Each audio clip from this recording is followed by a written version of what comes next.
ជំរាបសួរអ្នកទាំងអស់គ្នានេះខ្ញុំឈ្មោះចិនស្រីសជាបុគ្គលិកសង្គមគិច្ចនៅអង្គការអនាគតកុមារអន្តរជាតិហើយថ្ងៃនេះនាងខ្ញុំចង់បង្ហាញអ្នកទាំងអស់គ្នាអំពីគម្រោងមួយដែលមានន័យខ្លាំងណាស់សម្រាប់នាងខ្ញុំជាផ្នែកមួយនៃគម្រោងការថែទាំកុមារនៅក្នុងគ្រួសារជាអត្តភាពចម្បងរបស់យើងក្រោមជំនួយមូលនិធិភ្នាក់ងារអាមេរិក USAID ក្នុងរយៈពេលប្រមាណខែមកនេះអង្គការល្ខោនគំនិតបាននឹងកំពុងជួយទៅដល់ក្រុមយុវជនរបស់យើងក្នុងការបង្កើតវេទិកាសម្ដែងល្ខោនពិភាក្សាដើម្បីចូលរួមជាមួយនឹងគ្រួសារនៅក្នុងសហគមន៍ក្រោមប្រធានបទការមិនបំបែកកុមារចេញពីគ្រួសារដោយមិនចាំបាច់បន្ទាប់ពីទស្សនាល្ខោនដែលបង្ហាញពីបញ្ហាប្រឈមនៅក្នុងសហគមន៍រួចមកយើងក៏បានស្នើសុំឲ្យកុមារនិងគ្រួសារក៏អាចចូលរួមសម្ដែងលេងនិង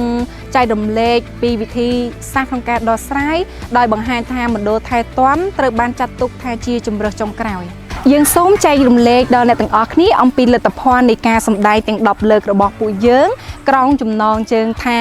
រឿងខ្ចង់ឥតសម្បកដែលបង្ហាញអំពី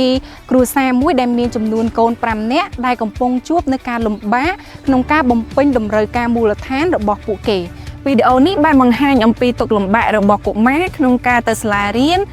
លេងចូលហើយចង់បោះបង់ការសិក្សាដោយសារតែស្ថានភាពគ្រួសារក្រីក្រលំបាកដែលជាហេតុចម្បងធ្វើឲ្យគ្រួសារបញ្ជូនកូនរបស់ពួកគេទៅរស់នៅក្នុងមណ្ឌលថែទាំកុមារដូច្នេះសូមអ្នកទាំងអស់គ្នារីករាយទស្សនាដូចតទៅ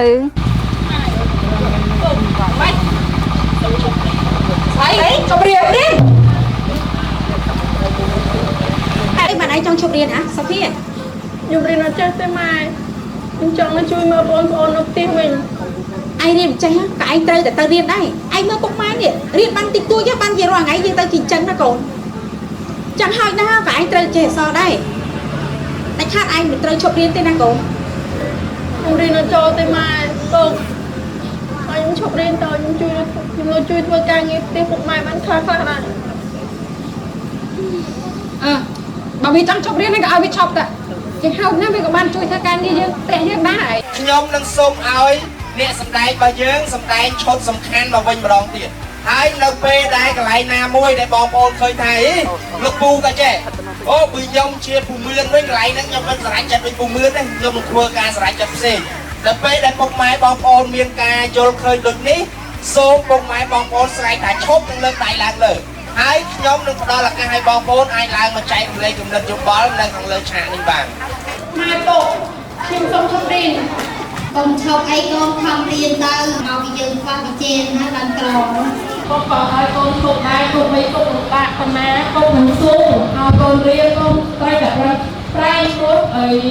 ការរៀនចំណេះដឹងនេះគឺវាល្អសម្រាប់កូនទៅអនាគតណាកូនចំពោះកន្លែងឲ្យឈប់ដែរឲ្យកូនចង់ឈប់រៀនខ្ញុំនឹងសួរហេតុផលរបស់គាត់ហើយស្វែងរកឬគោលដើម្បីព្យាយាមលើកទឹកចិត្តដល់គាត់ដើម្បីឲ្យគាត់បន្តការសិក្សារបស់គាត់វាពិតជាល្អខ្លាំងណាស់ដែលបានលើពីសហគមន៍អំពីរបៀបក្នុងការរក្សាកុមារឲ្យបន្តការសិក្សាគ្រួសារដែលកំពុងតែជួបការលំបាកអាចតាក់ទងទៅកាន់កកនគរការិយាល័យអប់រំស្រុកមន្ទីរអប់រំអង្គការមិនមែនរដ្ឋាភិបាលនិងសាលារដ្ឋនៅក្នុងតំបន់ដើម្បីស្វែងរកការគាំទ្រទទួលបានអាហារូបករណ៍ក្នុងការរក្សាកូនរបស់ពួកគេឲ្យបន្តការសិក្សានិងរស់នៅជួបជុំគ្រួសាររបស់ពួកគេនៅពេលដែលកុមារទទួលបានការអប់រំនិងបញ្ចប់ការសិក្សាពួកគេអាចធ្វើឲ្យមានភាពប្រសើរឡើងនៅអនាគតរបស់ពួកគេគ្រួសារនិងសហគមន៍សូមចងចាំថាមណ្ឌលថែទាំកុមារគឺជាជម្រើសចុងក្រោយនិងជាដំណោះស្រាយបណ្ដោះអាសន្នតែប៉ុណ្ណោះរួមគ្នាមិនបំបែកកុមារចេញពីគ្រួសារដោយមិនចាំបាច់សូមអរគុណសូមជម្រាបលាបាយបាយ